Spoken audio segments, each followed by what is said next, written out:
السلام علیکم ورحمۃ اللہ وبرکاتہ۔ میرا شوہر پچھلے 5 سال سے روزگار کے لیے بیرون ملک تھا، لیکن اچانک میری طبیعت خراب ہوئی اور ڈاکٹر نے انکشاف کیا کہ میں ماں بننے والی ہوں۔ سسرال والوں نے مجھ پر بد چلنے کا الزام لگا کر گھر سے نکال دیا، مگر جب ڈی این اے رپورٹ سامنے آئی تو سب کے پیروں تلے سے زمین نکل گئی، کیونکہ وہ بچہ کسی اور کا نہیں بلکہ حویلی نما پرانے گھر کے آنگن میں شام کے سائے گہرے ہو رہے تھے۔ لیکن میرے دل میں گزشتہ 5 سالوں سے جو اندھیرا چھایا ہوا تھا، اس کے سامنے رات کی یہ تاریکی کچھ بھی نہیں تھی۔ میں باورچی خانے کے دہانے پر بیٹھی سالن میں چمچہ ہلا رہی تھی، جبکہ میرے کانوں میں ٹی وی لاؤنج سے آنے والی کہکہوں کی آوازیں گونج رہی تھیں۔ یہ کہکہے میری ساس بیگم کلثوم اور میری 2 نندوں عالیہ اور شازیہ کے تھے، اور ان کی گفتگو کا موضوع ہمیشہ کی طرح ایک ہی تھا، یعنی میرے شوہر احمد کی بھیجی ہوئی رقم میں سے عالیہ کی شکوہ کناں آواز سنی کہ اماں، اس بار بھائی نے ریال کچھ کم بھیجے ہیں۔ میں نے تو سوچا تھا کہ نئے ماڈل کا موبائل فون لوں گی، مگر اب لگتا ہے کہ اگلے مہینے کا انتظار کرنا پڑے گا۔ جس پر میری ساس بیگم کلثوم کی بھاری آواز ابھری کہ صبر کر جا بیٹی، احمد نے کہا ہے کہ کمپنی والے کچھ بونس دینے والے ہیں۔ میں نے اسے فون پر خوب سمجھایا ہے کہ گھر کی چھت ٹپک رہی ہے، حالانکہ ٹپک تو صرف ایک کونے سے رہی ہے، مگر اسے تو میں نے یہی کہا ہے کہ پورا گھر گرنے والا ہے تاکہ وہ زیادہ پیسے بھیجے۔ اس کے بعد وہ تینوں خواتین ہنس پڑیں اور میرا ہاتھ ایک لمحے کے لیے تھم گیا۔ میری آنکھوں میں آنسو تیرنے لگے، لیکن میں نے پلکیں جھپک کر انہیں خشک کر لیا، کیونکہ یہ اب میرا روز کا معمول بن چکا تھا۔ 5 سال، پورے 5 سال بیت چکے تھے جب احمد مجھے اس گھر میں دلہن بنا کر لایا تھا، اور شادی کے صرف 3 ماہ بعد اسے روزگار کے لیے بیرون ملک جانا پڑا۔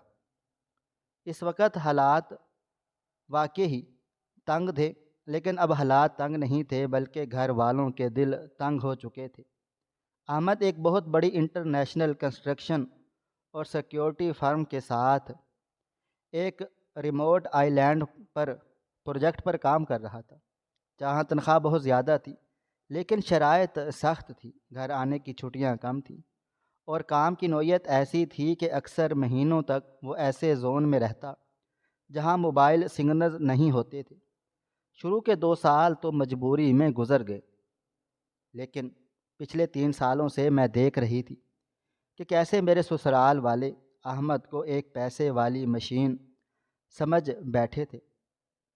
جب بھی احمد چھٹی پر آنے کا ارادہ کرتا، بیگم کلثوم کوئی نہ کوئی نئی مالی مصیبت کھڑی کر دیتی۔ کبھی بہن کی شادی کا جہیز کم پڑ جاتا، کبھی گھر کی مرمت نکل آتی، اور کبھی کسی دور کے رشتہ دار کا قرضہ چکانا ہوتا۔ احمد، جو اپنی ماں اور بہنوں کا بے حد فرما بردار تھا، اپنی خواہشات کا گلا گھونٹ کر ٹکٹ کینسل کروا دیتا اور وہ رقم گھر بھیج دیتا۔ وہ نہیں جانتا تھا کہ وہ رقم ضروریات پر نہیں بلکہ پرتشیات پر خرچ ہو رہی تھی، اور میں اس گھر میں ایک مفت کی ملازمہ سے کچھ زیادہ نہیں تھی۔ رات کا کھانا لگاتے ہوئے میں نے شازیہ کو اپنی ماں سے سرگوشی کرتے ہوئے سنا کہ بھائی کہہ رہے تھے کہ وہ اگلے مہینے پکا آئیں گے۔ اگر وہ آ گئے تو جو یہ ماہانہ رقم آتی ہے وہ تو بند ہو جائے گی، یا پھر بھابھی پر خرچ ہونے لگے گی، اس لیے ہمیں کچھ نہ کچھ کرنا پڑے گا۔ بیگم کلثوم نے پان کی گلوری منہ میں دباتے ہوئے لاپرواہی سے کہا کہ تو فکر نہ کر، میں کل ہی اسے فون کر کے کہوں گی کہ تیرے ابا کی برسی پر ہم نے بڑی دیگیں کرنی ہیں اور محلے کی مسجد کی تعمیر میں حصہ ڈالنا ہے، اس لیے آنے کا کرایہ فی الحال بھیج دے، خود بعد میں آ جانا۔ میرا بیٹا میری بات نہیں ٹالے گا۔ میرے ہاتھ سے پانی کا جگ میز پر ذرا زور سے رکھا گیا تو تینوں نے چونک کر مجھے دیکھا۔ ساس نے آنکھیں نکالی کہ کیا بات ہے سعدیہ، بہت زور ہے ہاتھوں میں؟ میں نے نظریں جھکا کر کہا نہیں اماں جی، بس ہاتھ پھسل گیا تھا۔ جس پر عالیہ نے طنز کیا کہ ہاتھ نہیں، تمہارا دماغ پھسل گیا ہے۔ شوہر کے پیسے پر عیش کر رہی ہو اور نخرے دیکھو۔ عیش؟ میں نے دل ہی دل میں کڑوا سے سوچا۔ تن پر 2 سال پرانا جوڑا تھا، پیروں میں گھسی پٹی ہوئی چپل، اور دن رات کی مشقت۔ احمد جو پیسے بھیجتا، اس کا 1 روپیہ بھی میرے ہاتھ میں نہیں دیا جاتا تھا۔ مجھے صرف 2 وقت کی روٹی اور چھت ملتی تھی، اور بدلے میں گھر کی صفائی، کپڑے، کھانا اور ساس کے پیر دبانا میری ذمہ داری تھی۔ رات کے جب سب سو گئے، میں چھت پر چلی آئی۔ میرے پاس احمد کا دیا ہوا ایک پرانا سا کی پیڈ والا موبائل فون تھا، جس میں سمارٹ فون جیسی کوئی بھی سہولت نہیں تھی۔ احمد کا نمبر پچھلے 1 ہفتے سے بند جا رہا تھا۔ میں جانتی تھی کہ وہ سائلنٹ زون میں ہے، لیکن دل تھا کہ مانتا ہی نہیں تھا۔ میں نے آسمان کی طرف دیکھا اور سوچا کہ احمد تم کب آؤ گے؟ تم نہیں جانتے یہاں کیا ہو رہا ہے۔ یہ لوگ تمہیں صرف ATM سمجھتے ہیں۔ میری جوانی اور میرے ارمان سب اس گھر کی 4 دیواری میں گھٹ رہے ہیں۔ وقت اپنی رفتار سے چلتا رہا، اور اگلے چند ہفتے بھی معمول کے مطابق گزرے، لیکن اپنی طبیعت میں کچھ عجیب تبدیلی محسوس کر رہی تھی۔ صبح اٹھتے ہی میرا سر چکرانے لگتا، اور کھانے کی بو، خاص طور پر تڑکے کی بو سے مجھے متلی ہونے لگتی۔ میں اسے گرمی اور تھکن کا اثر سمجھ رہی تھی، کیونکہ گھر کا کام کاج اتنا زیادہ تھا کہ مجھے اپنی صحت پر غور کرنے کا موقع ہی نہیں ملتا تھا۔ ایک صبح جب میں صحن میں بیٹھ کر ڈھیر سارے کپڑے دھو رہی تھی، تو بیگم کلثوم نے آواز دی کہ سعدیہ، ارے او مہرانی، جلدی آ، ناشتہ ٹھنڈا ہو رہا ہے۔ میں جلدی سے اٹھی، لیکن اچانک میری آنکھوں کے آگے اندھیرا چھا گیا۔ میں نے دیوار کا سہارا لینے کی کوشش کی، مگر پیروں سے جان نکل گئی، اور میں وہیں صحن میں گر پڑی۔ میرے کانوں میں آخری آواز عالیہ کی آئی کہ ارے یہ کیا ڈرامہ ہے۔ اس کے بعد مجھے کچھ ہوش نہ رہا۔ جب مجھے ہوش آیا تو میں ہسپتال کے بستر پر تھی، اور کمزوری محسوس کر رہی تھی۔ تھوڑی دور میری ساس اور نندیں کھڑی ہوئی تھیں۔ بیگم کلثوم منہ بنائے بڑبڑا رہی تھی کہ خواہ مخواہ کا خرچہ ہو گیا، ابھی ڈاکٹر فیس مانگے گا اور دوائیاں لکھ کر دے دے گا۔ میں احمد سے کہوں گی کہ تیری بیوی بیمار بہت رہتی ہے، علاج کے لیے الگ پیسے بھیجے۔ کچھ دیر کے بعد لیڈی ڈاکٹر ہمارے پاس چلی آئی، جس کے چہرے پر سنجیدگی تھی۔ اس نے پوچھا کہ مریضہ کے ساتھ کون ہے؟ بیگم کلثوم نے اکڑ کر کہا کہ ہم ہیں۔ میں اس کی ساس ہوں۔ کیا ہوا اسے؟ کوئی بڑی بیماری تو نہیں ہے؟ کیونکہ ہمارے پاس فالتو پیسے نہیں ہیں لٹانے کو۔ ڈاکٹر نے اینک درست کی اور عجیب نظروں سے ان تینوں خواتین کو دیکھا۔ پھر وہ بولی کہ مبارک ہو، یا شاید آپ لوگوں کے لیے یہ تشویش کی بات ہے کہ آپ کی بہو نے اپنا خیال نہیں رکھا۔ سعدیہ امید سے ہے۔ لمحہ بھر کے لیے وہاں موت کا سا سناٹا چھا گیا، ایسا سناٹا جسے ہسپتال کی ساری آوازیں دم توڑ گئی ہوں۔ بیگم کلثوم کی آنکھیں پھٹی کی پھٹی رہ گئیں، اور عالیہ اور شازیہ کے منہ کھلے کے کھلے رہ گئے۔ میری ساس کی آواز کانپی، مگر خوشی سے نہیں بلکہ صدمے سے۔ کہ کیا کہا آپ نے؟ امید سے ہے یعنی حاملہ ہے؟ ڈاکٹر نے تصدیق کی کہ جی ہاں، تقریباً 2 ماہ کا حمل ہے۔ رپورٹ میں نے فائل میں لگا دی ہے، اسے آرام کی اشد ضرورت ہے۔ ڈاکٹر واپس مڑ گئی، لیکن پیچھے ایک طوفان چھوڑ گئی۔ بیگم کلثوم نے لڑکھڑاتے ہوئے کرسی کا سہارا لیا کہ یہ کیسے ممکن ہے۔ شازیہ نے فوراً اپنی ماں کا بازو پکڑا اور خوفزدہ لہجے میں بولی کہ اماں، بھائی تو پچھلے 5 سالوں سے گھر نہیں آئے، وہ تو بیرون ملک ہیں، تو پھر یہ بچہ کہاں سے آیا؟ عالیہ کے چہرے پر ایک شیطانی مسکراہٹ اور غصہ بیک وقت ابھر آیا۔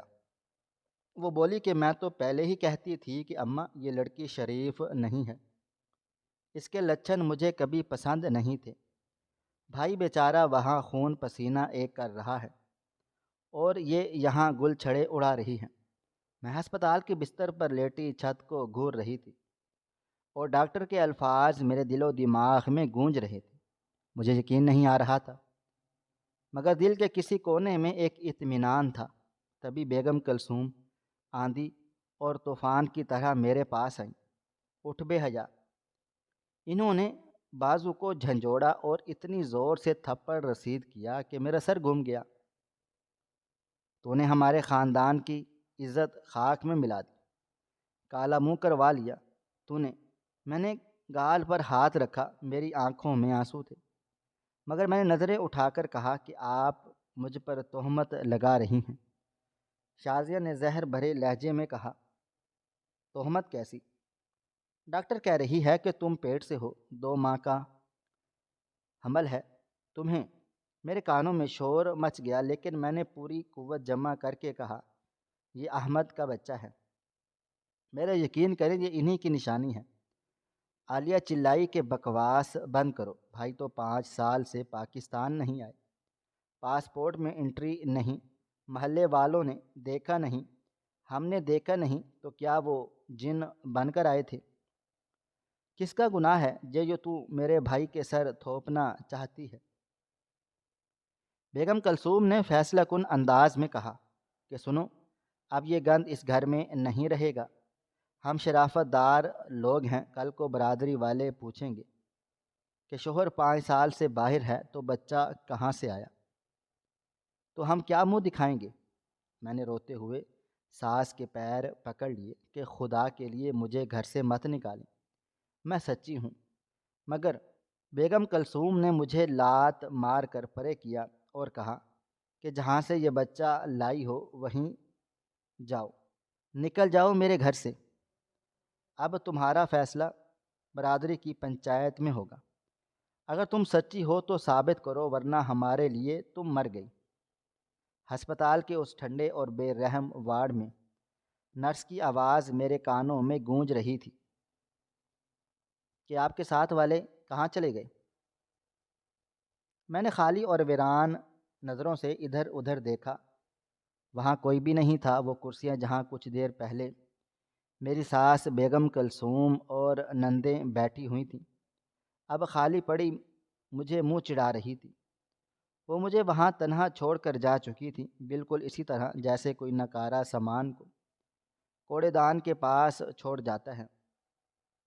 میری جیب میں پھوٹی کوڑی نہیں تھی اور جسم میں جان نام کی کوئی شے باقی نہ تھی، مگر عزت کا جنازہ جو نکل چکا تھا اس نے مجھے بستر سے اٹھنے پر مجبور کر دیا۔ میں نے جیسے تیسے خود کو سنبھالا، دیواروں کا سہارا لیتے ہوئے ہسپتال سے باہر نکلے۔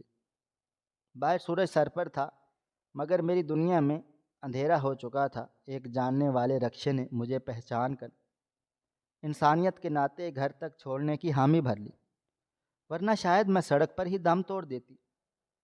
راستے بھر رکشے کے شور میں مجھے صرف اپنی ساس کے وہ الفاظ سنائی دے رہے تھے، نکل جاؤ میرے گھر سے۔ مگر میں کہاں جاتی؟ میرا تو گھر وہی تھا، میرا شوہر، میرا سب کچھ وہیں تھا۔ جب میں گھر کے دروازے پر پہنچی تو اندر سے آوازوں کا ایک طوفان اٹھ رہا تھا۔ دروازہ کھلا ہوا تھا، شاید وہ جانتے تھے کہ میں واپس آؤں گی اور وہ مجھے مزید ذلیل کرنا چاہتے تھے۔ میں نے رستے قدموں سے دہلیز پار کی تو دیکھا کہ صحن بھرا ہوا تھا۔ میری ساس نے قیامت برپا کر دی تھی۔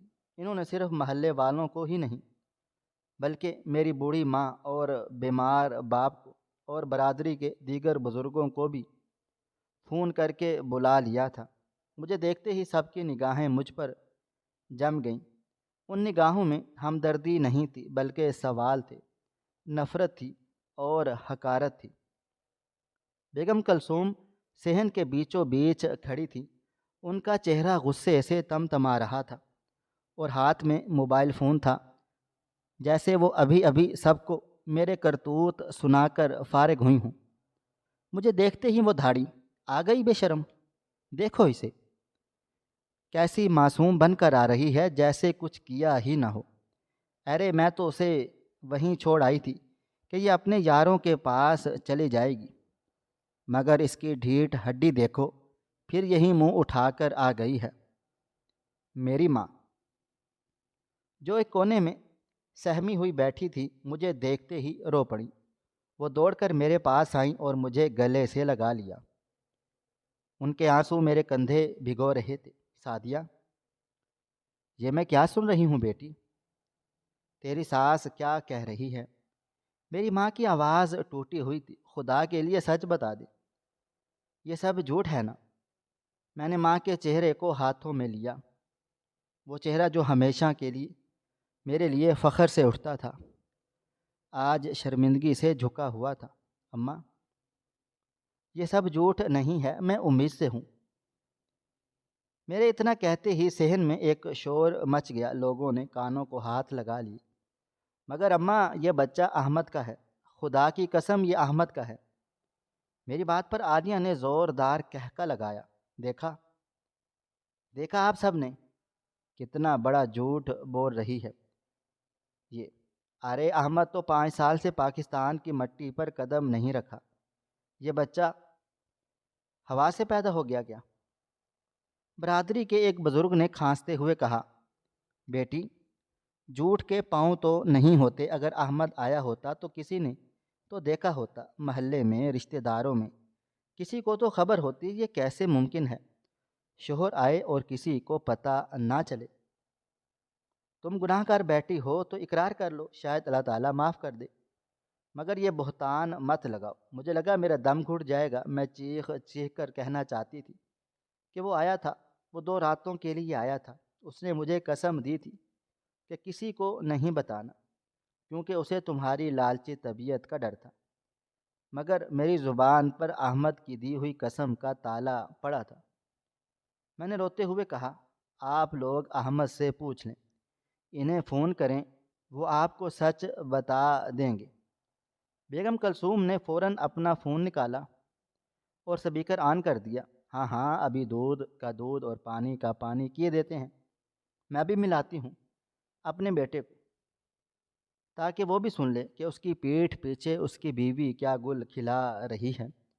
نمبر ملایا گیا، سب کی سانسیں تھمی ہوئی تھیں، فون کی گھنٹی نہیں بجی۔ دوسری طرف سے وہی منحوس ریکارڈڈ آواز آئی، آپ کا ملایا ہوا نمبر فی الحال بند ہے یا نیٹ ورک کی پہنچ سے باہر ہے۔ عالیہ نے طنزیہ انداز میں کہا، لو جی، بھائی کا تو نمبر ہی بند ہے، اور یہ جانتی تھی کہ نمبر بند ہے، اس لیے تو اتنا بڑا دعویٰ کر رہی ہے کہ ان سے پوچھ لو، اسے پتہ ہے کہ بھائی سے رابطہ نہیں ہو سکتا، اس لیے اپنی صفائیاں پیش کر رہی ہے۔ میرے باپ نے، جو اب تک خاموش سر جھکائے بیٹھے تھے، کانپتی ہوئی آواز میں کہا، بہن جی جلد بازی مت کریں، احمد سے رابطہ ہونے دیں، میری بیٹی کبھی ایسا نہیں کر سکتی، میں نے اسے ایسی تربیت نہیں دی۔ تربیت کی تو بات تو ہی مت کریں بھائی صاحب، میری ساس نے زہر گلا، جو گند یہ پیٹ میں لے کر پھر رہی ہے، یہ آپ کی تربیت کا ہی نتیجہ ہے۔ اب یہ لڑکی میرے گھر میں ایک پل نہیں رہ سکتی، لے جائیں اسے، اس کا کالا منہ لے کر میری نظروں سے دور ہو جائے۔ یہ گھر شرافت داروں کا ہے، یہاں کنجروں کا بسیرا نہیں ہو سکتا۔ مجھے لگا تھا جیسے کسی نے مجھے زندہ درگور کر دیا ہو۔ میں نے ساس کے پیر پکڑنے کی کوشش کی، اماں جی خدا کا خوف کر لیں، یہ آپ کے بیٹے کا خون ہے، آپ اپنی ہی نسل کو دھتکار رہی ہیں۔ مگر انہوں نے مجھے جھٹک دیا۔ تبھی بھیڑ میں سے ایک آواز آئی، یہ محلے کی ایک بااثر اور پڑھی لکھی خاتون بیگم شاہین تھی۔ وہ آگے بڑھیں اور انہوں نے بیگم کلثوم کے کندھے پر ہاتھ رکھا۔ کلثوم، جذبات سے کام مت لو، بات کسی کی زندگی اور موت کی ہے۔ لڑکی کہہ رہی ہے کہ بچہ احمد کا ہے، اور تم کہہ رہی ہو کہ نہیں، اس کا فیصلہ اب باتوں سے نہیں ہوگا۔ سب لوگ خاموش ہو گئے تھے اور ان کی طرف دیکھنے لگ گئے تھے۔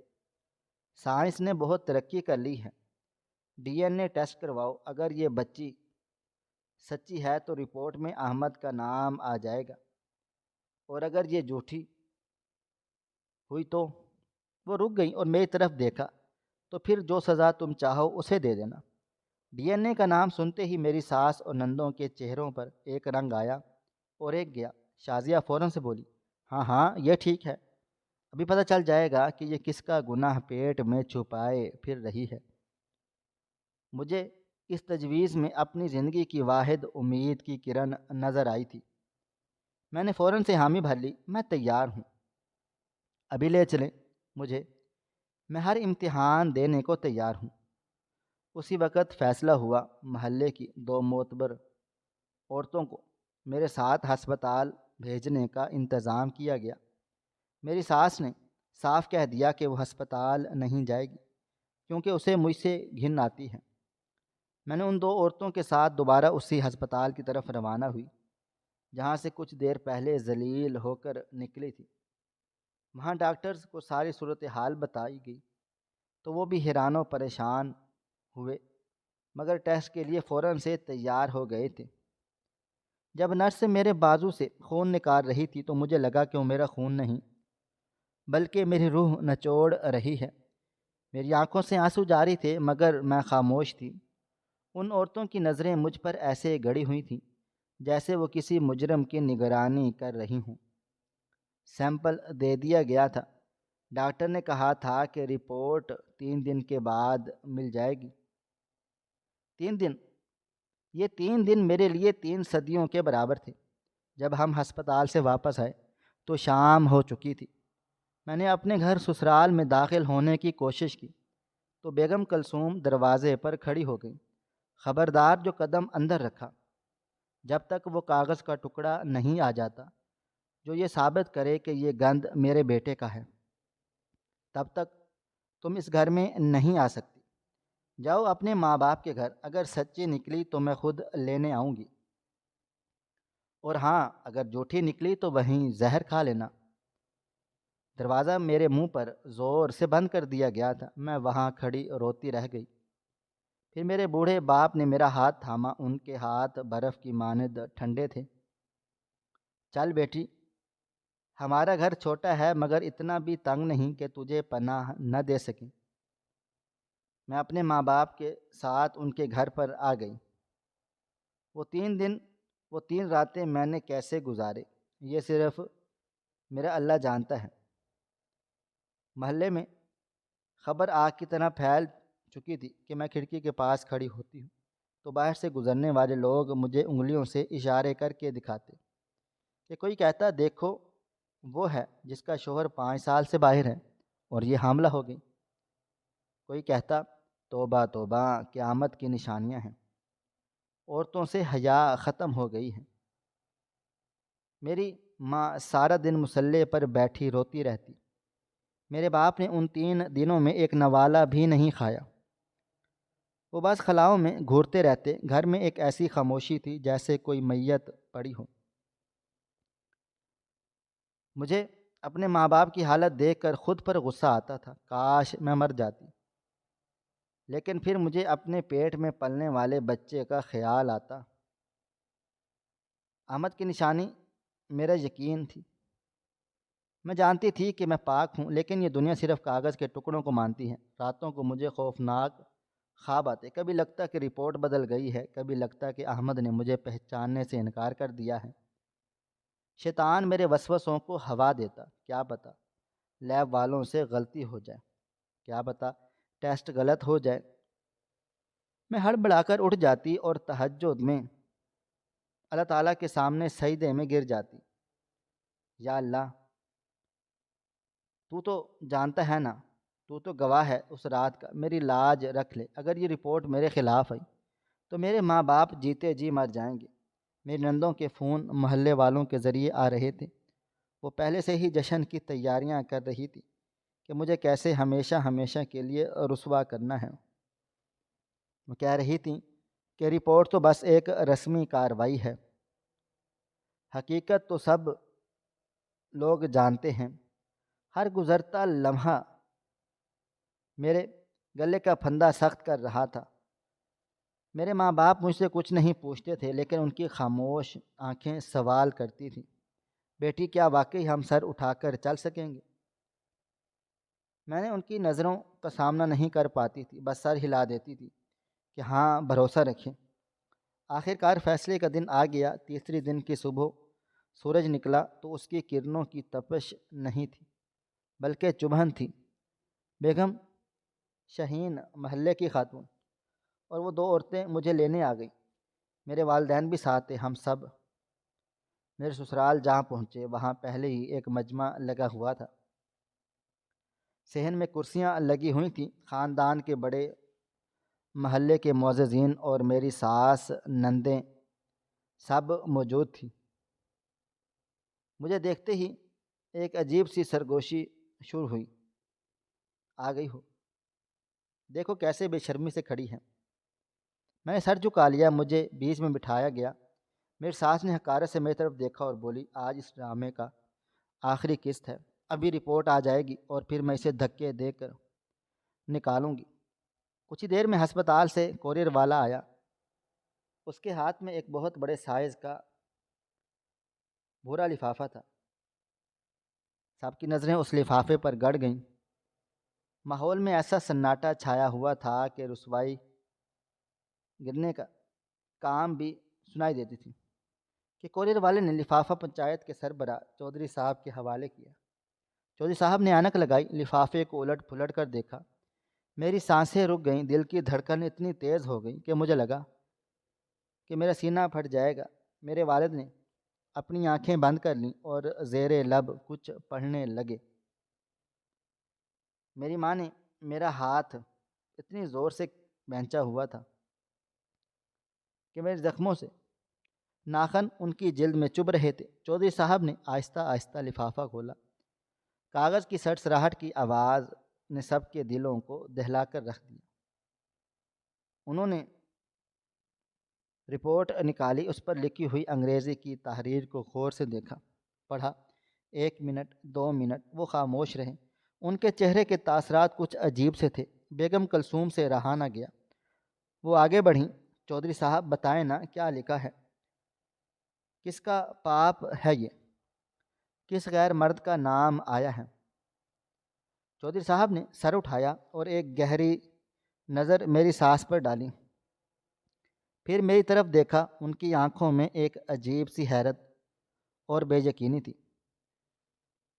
انہوں نے رپورٹ کو دوبارہ دیکھا جیسے انہیں اپنی آنکھوں پر یقین نہ آ رہا ہو، اور پھر انہوں نے گلوگیر آواز میں اعلان کیا کہ رپورٹ کے مطابق یہ بچہ 99.9% احمد کا ہی ہے۔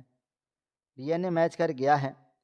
یہ الفاظ تھے یا کوئی بم دھماکہ، پورے صحن میں جیسے سانپ سونگھ گیا ہو۔ بیگم کلثوم کے چہرے پر جو فاتحانہ مسکراہٹ تھی وہ لمحے بھر میں غائب ہو گئی اور اس کی جگہ ایک ایسی دہشت نے لے لی، انہوں نے جیسے کوئی بھوت دیکھ لیا ہو۔ عالیہ اور شازیہ کے منہ کھلے کے کھلے رہ گئے۔ وہ عورتیں مجھ پر طنز کس رہی تھیں، دم ساتھ گئیں۔ برادری کے لوگ ایک دوسرے کو حیرت سے دیکھنے لگے۔ احمد؟ بیگم کلثوم بڑبڑائیں، ان کی آواز لڑکھڑا رہی تھی۔ مگر یہ کیسے ہو سکتا ہے؟ احمد تو 5 سال سے یہاں نہیں ہے، وہ تو سمندر پار ہے۔ یہ رپورٹ جھوٹی ہے، یہ مشین غلط ہے، وہ پاگلوں کی طرح چلائیں، یہ ناممکن ہے۔ چودھری صاحب نے رپورٹ ان کی طرف بڑھا دی۔ بیگم صاحبہ، سائنس جھوٹ نہیں بولتی، یہ رپورٹ سرکاری لیبارٹری کی ہے، اس میں کوئی شک نہیں کہ یہ بچہ احمد کا ہی ہے۔ سب کے پیروں تلے سے زمین نکل گئی تھی۔ ایک ایسا راز جو ان کی عقلوں سے ور تھا، ان سب کے سامنے ننگا کھڑا ہوا تھا۔ اگر احمد نہیں آیا تو اس کا ڈی این اے کیسے آ گیا؟ یہ سوال ہر آنکھ میں تھا اور خوف ہر چہرے پر۔ میں نے ایک لمبی لمبی سانس لی اور آسمان کی طرف دیکھا۔ میرے رب نے میری گواہی دے دی تھی، مگر زمین والوں کے لیے یہ اب ایک ایسا معمہ تھا کہ چودھری صاحب کے منہ سے نکلنے والے الفاظ نے کہ بچہ احمد کا ہی ہے، وہاں پر موجود ہر شخص کو پر سکتہ طاری کر دیا تھا۔ صحن میں موجود ہوا جیسے رک سی گئی تھی اور وہ لوگ کچھ دیر تک مجھے سنسار کرنے کے لیے پتھر جمع کر رہے تھے، اب اپنی ہی نظروں میں گر چکے تھے۔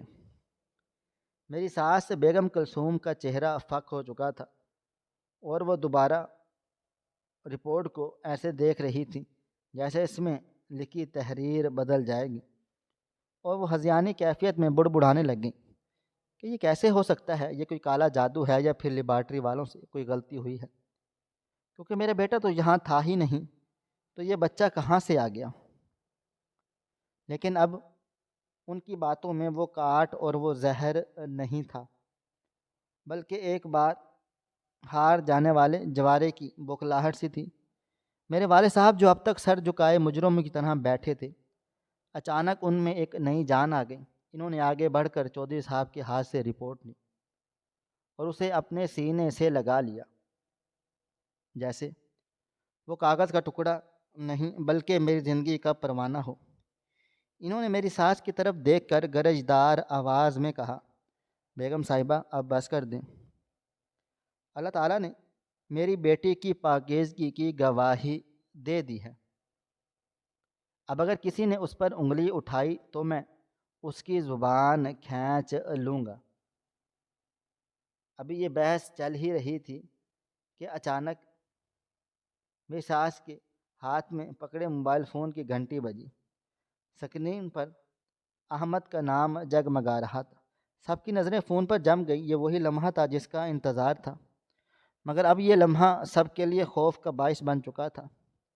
بیگم کلثوم کے ہاتھ تھر تھر کانپنے لگ گئے تھے اور انہیں فون اٹھایا نہیں جا رہا تھا۔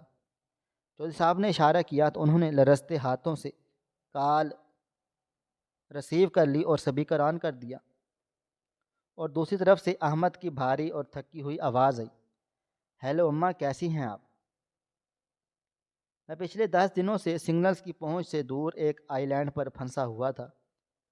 ابھی نیٹ ورک آیا ہے تو میں نے سوچا کہ خیر خیریت دریافت کر لوں۔ سب ٹھیک تو ہے نا؟ احمد کی آواز سنتے ہی میرے ضبط کے سارے بندھن ٹوٹ گئے۔ میں جو اتنے دنوں سے پتھر بنی ہوئی کھڑی تھی، اب مزید خاموش نہ رہ سکی۔ میں نے چیخ کر پکارا، احمد! میری آواز میں اتنا درد اور کرب تھا کہ دوسری طرف احمد فوراً ہی چونک پڑا تھا اور اس نے گھبرا کر پوچھا کہ سعدیہ، یہ تم ہو؟ تم رو کیوں رہی ہو؟ اور اماں، تمہارے فون سے آواز کیوں نہیں آ رہی؟ کیا ہوا ہے وہاں؟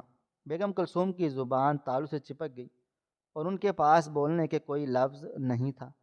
تبھی چودھری صاحب نے فون لیا اور احمد کو بتا دیا کہ بیٹا، یہاں تمہاری غیر موجودگی میں بہت بڑا طوفان آیا ہے۔ اس نے تمہاری امید سے بھی ہے اور تمہارے گھر والوں کو اس پر بد چلنے کا الزام لگا کر گھر سے نکال دیا۔ ہم نے ڈی این اے ٹیسٹ کروایا اور رپورٹ نے ثابت کر دیا کہ یہ بچہ تمہارا ہے، مگر سب لوگ حیران ہیں کہ تم تو 5 سال سے آئے ہی نہیں، تو یہ سب کیسے ممکن ہوا؟ یہ سنتے ہی دوسری طرف سے ایک گہرا سناٹا چھا گیا تھا۔ کچھ لمحے تک صرف احمد کی بھاری آوازوں کی گونج آئی اور پھر احمد کی آواز آئی، اور جو غصے اور درد سے بھری ہوئی تھی۔ تو نوبت یہاں تک آ گئی، میری بیوی کو گھر سے نکال دیا گیا، اس کے کردار پر کیچڑ اچھالا گیا۔ اماں، آپ نے ایسا کیا کیا؟ کلثوم بیگم نے روتے ہوئے دفاعی انداز میں کہا کہ بیٹا، میں کیا کرتی؟ پوری دنیا گواہ ہے، تم 5 سال سے باہر ہو تو میں کیسے مان لیتی؟ یہ تو کوئی قدرت کا کرشمہ ہے۔ رپورٹ تمہارے حق میں آئی ہے، ورنہ عقل تو اسے تسلیم نہیں کرتی۔ احمد نے تلخی سے ہنس کر کہا، اماں، یہ کوئی کرشمہ نہیں ہے اور نہ ہی کوئی معجزہ ہے، یہ حقیقت ہے، سعدیہ سچی ہے، اور یہ بچہ میرا ہی ہے، کیونکہ اس سے 2 ماہ گھر پہلے آیا تھا۔ احمد کے اس جملے نے صحن میں ایک نیا دھماکہ کر دیا۔ سب کی آنکھیں حیرت سے پھیل گئیں۔ عالیہ چلا اٹھی، بھائی آپ کیا کہہ رہے ہیں؟ آپ آئے تھے، مگر ہمیں پتہ کیوں نہیں چلا؟ آپ نے ہمیں بتایا کیوں نہیں؟ احمد نے چیخ چلا کر کہا، میں کیسے بتاتا، کس منہ سے بتاتا؟ میں پچھلے 2 سالوں سے کوشش کر رہا تھا کہ چھٹی لے کر آؤں، مگر جب بھی میں نے آنے کا نام لیا، اماں، آپ نے، عالیہ نے، شازیہ نے مجھے پیسوں کی لسٹ دی۔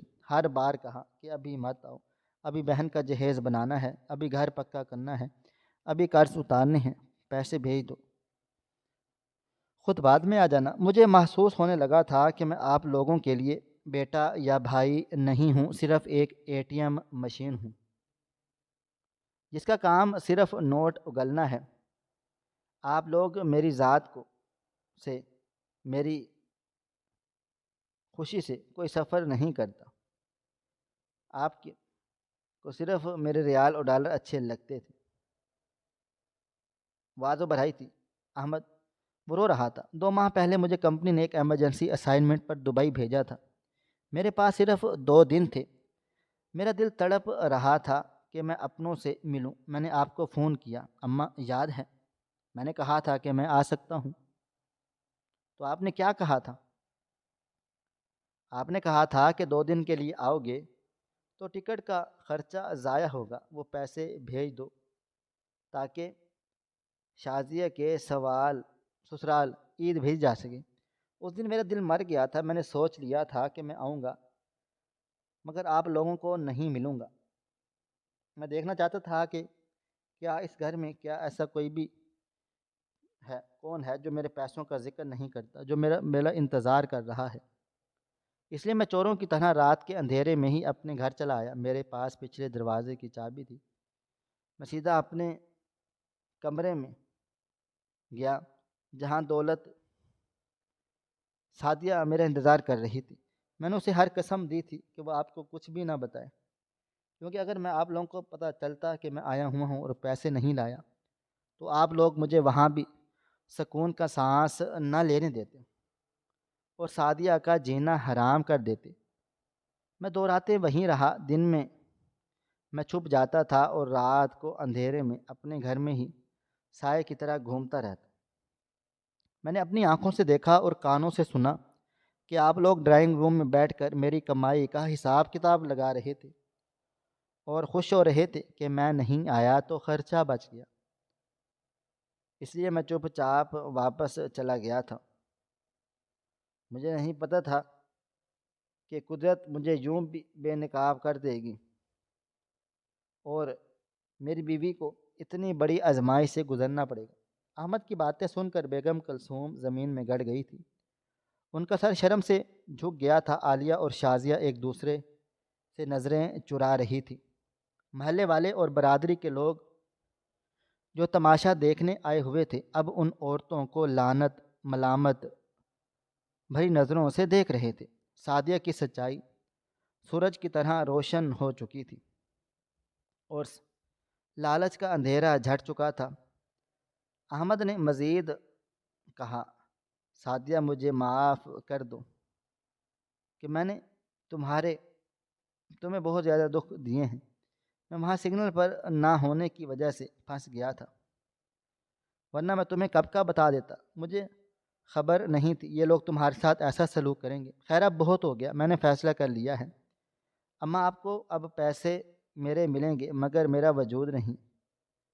میں نے کمپنی سے اجازت لے لی ہے، کمپنی سے بات بھی کر لی ہے کہ سعدیہ کا ویزا اور کاغذات تیار ہو چکے ہیں۔ میں نے ای میل کر دی ہیں اور اگلی ہی فلائٹ سے تم میرے پاس آ رہی ہو۔ اب وہ وہیں رہے گی جہاں میں رہوں گا۔ اب وہ اس گھر میں ایک پل بھی نہیں رہے گی جہاں اس کی عزت نفس محفوظ نہیں ہے۔ احمد نے فون بند کر دیا۔ صحن میں اب صرف سسکیاں اور ندامت باقی تھی۔ بیگم کلثوم دوڑ کر میرے پاس آئی تھیں اور میرے پیر پکڑ لیے تھے کہ بہو مجھے معاف کر دو، مجھ سے غلطی ہو گئی، میں لالچ میں اندھی ہو گئی، مت جاؤ ہمیں چھوڑ کر۔ احمد ناراض ہو جائے گا تو ہمارا خرچہ کیسے چلے گا؟ لیکن اب بہت دیر ہو چکی تھی۔ میں نے اپنے بوڑھے ماں باپ کا ہاتھ تھاما تھا جنہوں نے فخر سے سر اٹھایا ہوا تھا۔ میں نے اپنی ساس کی طرف دیکھا جن کی ممتا نوٹوں کے تلے دب چکی تھی۔